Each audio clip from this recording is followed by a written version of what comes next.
I'm Tom, and I've had this flu that's been going around the last few weeks. It kind of sucks. And WebMD said the only way to get rid of it was to talk about the WCW Light Heavyweight Title on YouTube.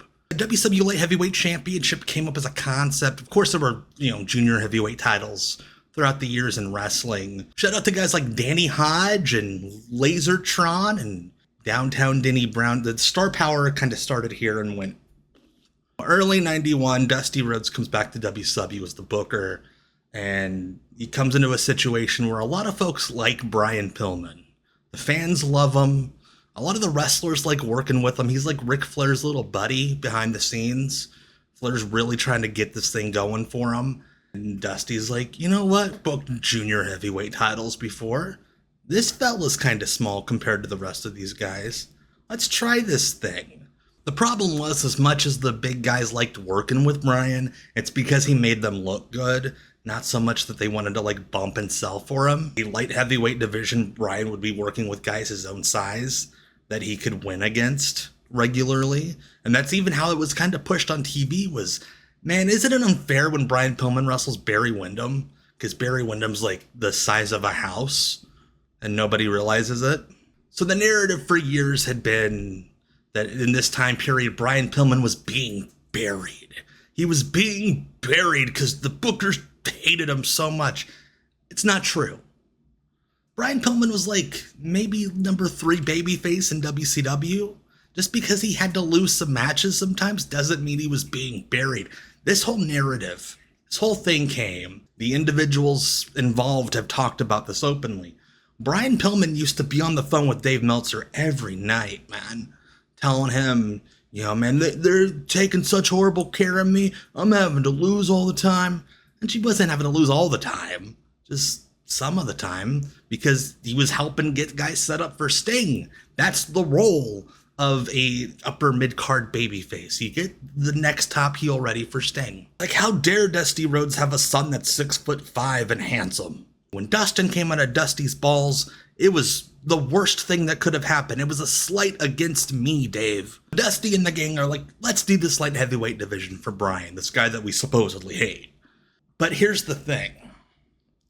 They didn't really have much of a division other than Brian Pillman. And you didn't have a Mike Tenay on the crew who was watching tapes and recommending people to bring in. And even if there was, WCW wasn't spending that money. The light heavyweight tournament started at the end of August of 1991. I want to read off the first few matches in the tournament, the first round. All aired on either Worldwide or Main Event. First match, you got Bad Street, who is, of course, Brad Armstrong under a mask, because, he couldn't be Fantasia, because, duh. Brad under a mask is one of the Freebirds, the third Freebird, doing a sweet 911 DDT that someone needs to steal. Brad Street defeated Jumpin' Joey Maggs, who was a TV enhancement wrestler. Granted, I love Joey Maggs. I said it in one of my jobber videos, which you can watch somewhere up there. I'm not even going to guess which direction anymore. I said when I was a kid, he was one of my favorite wrestlers. I genuinely love Joey. But if you're starting off the division and he's in the tournament, kind of rough. Richard Morton of the York Foundation defeated Johnny Rich, not Tommy Rich, who, is also in the York Foundation, but his cousin Johnny. I'm not being facetious. Mike Graham defeated Terrence Taylor. Mike Graham in 1991, who looked older than most of the kids watching's dads. Terrence Taylor, Terry Taylor, but in the York Foundation.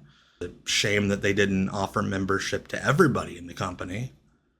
Stingworth von Stingington, Lawrence Luger, Paul New News. So you probably noticed 2 things. One, it's a tournament with only 6 wrestlers in it, which is weird, especially back then. They didn't do 3-way matches, so kind of complicated. And 2, Brian Pillman, the guy they built the division around, was not in the first round of the tournament. It's because they started the tournament during a storyline where Brian Pillman had lost a loser leaves town match.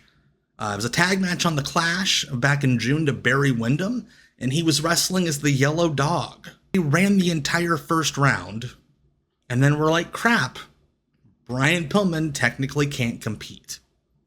But he does come back to compete in the semifinals, which happened like a week after the first round. They explained that since Brian Pillman had been fired, he was allowed a bye into the semifinals, and he was just allowed back because they needed a light heavyweight. Brian Pillman comes back at the September Clash of the Champions and defeats Bad Street in the semifinals. There's a real sweet dive where Brian Pillman like wipes out onto the guardrail. It's pretty sick. And in the second semifinal match, old Mike Graham, Speedy Graham himself, he didn't break any guitars, nor did he draw any dimes. He lost to Richard Morton. So at the Clash, by the way, Pillman tears a muscle in his back. It's recommended to stay out of action for a while. But this is wrestling in 1991 where wrestlers didn't take care of themselves. They just drank a few things, maybe found a pharmacist and went on their way.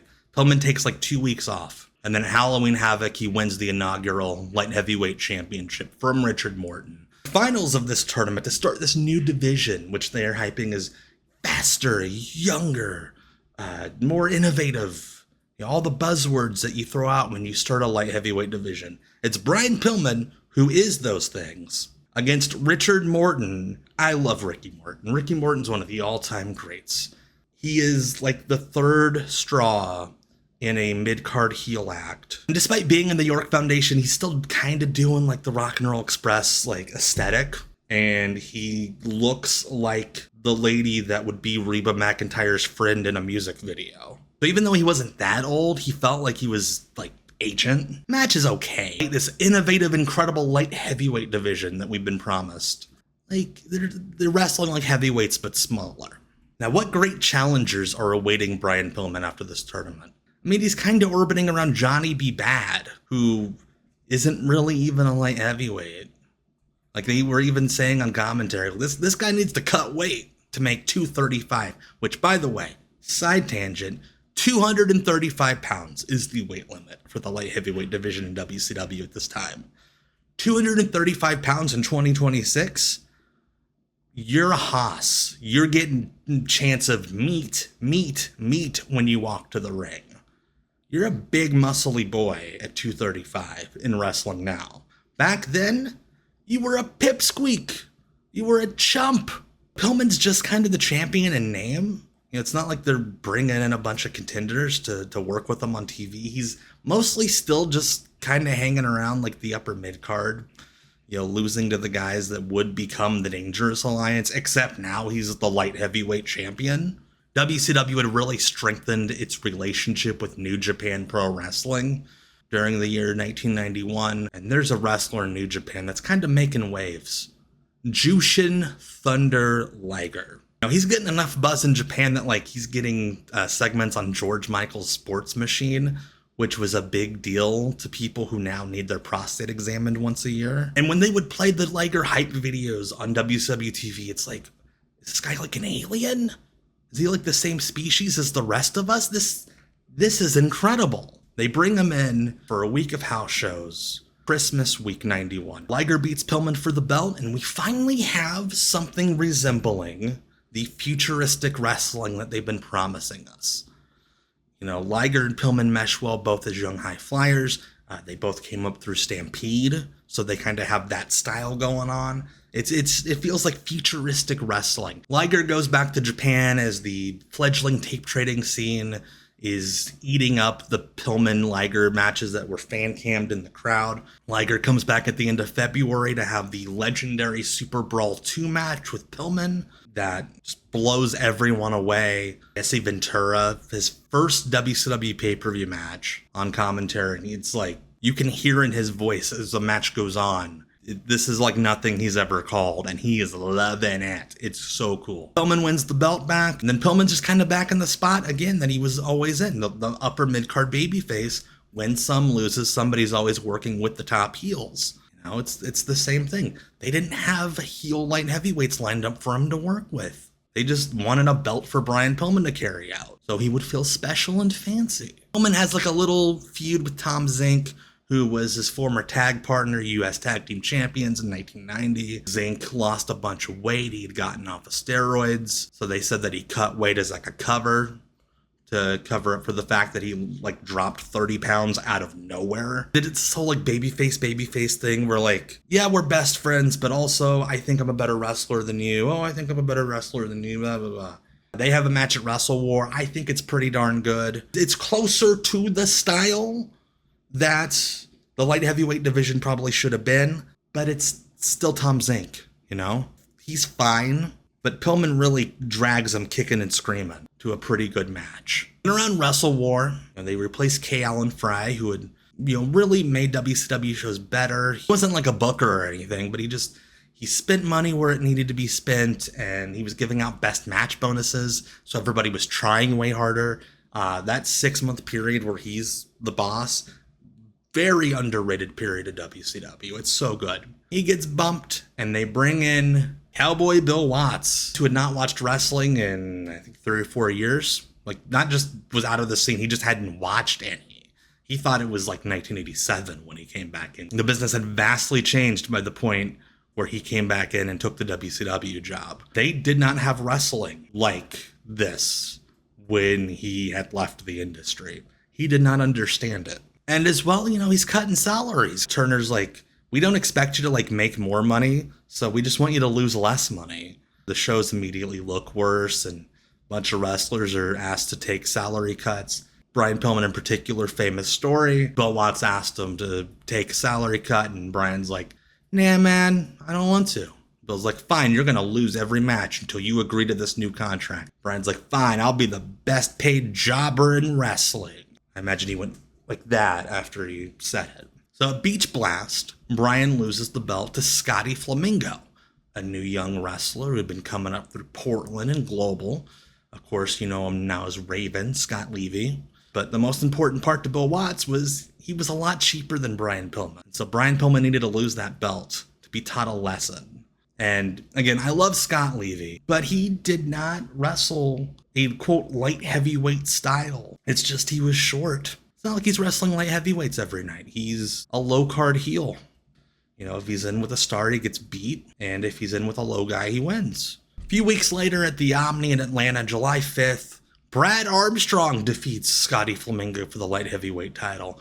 Brad was a babyface that Watts was familiar with. And Brad, again, one of the all-time greats. Extremely underrated. Should have been pushed a lot more than he was by various promoters and bookers. But in 1992, Brad Armstrong was, perception-wise, about one step above Joey Maggs. Like, he had entrance music, but otherwise he lost all the time. And that's kind of the message Bill Watts sends by putting the light heavyweight title on Brad Armstrong is, this is the belt for the losers. Big stinky losers. I get comments on YouTube, Brad Armstrong was awesome, and he was awesome. I did a short about why Brad Armstrong rules. But, little kid sitting at home, this guy's been getting his ass kicked for months, for years on TBS. And he wins the light heavyweight title. Man, that title must not mean anything. Brad doesn't wrestle in America after that for a bit. He goes to Japan where they have light heavyweights. But at the end of the tour, he blows out his knee. And he's not able to wrestle for a bit. At the September Clash of the Champions, Clash 20, they announced that he has vacated the title.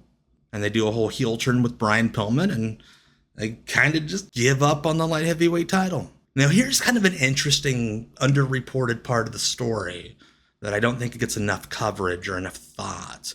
Around the time that Brad gets stripped of the light heavyweight title, Bill Watts goes to Japan representing WCW, and he sits in the crowd at the New Japan G1 Climax Finals. And on the undercard, there's a Chris Benoit Jushin Liger match.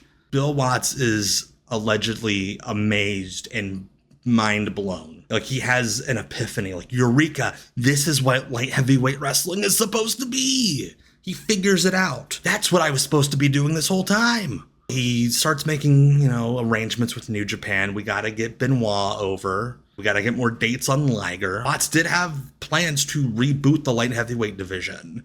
He just wanted to get Chris Benoit in, which was hard because not only was Benoit wrestling a lot in Japan, but also he lived in Canada. And so he had to actually get like legal papers and, visa stuff.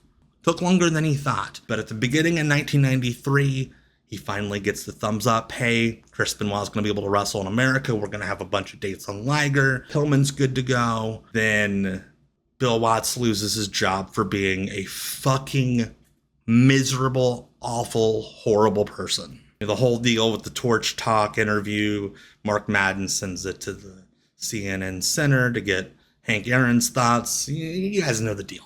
Bill Watts, big old bigot. All those plans kind of change. Benoit comes in, but he's just kind of a guy on the undercard. The folks who replaced Bill Watts, the Ole Anderson types, don't care. And the light heavyweight title is gone forever.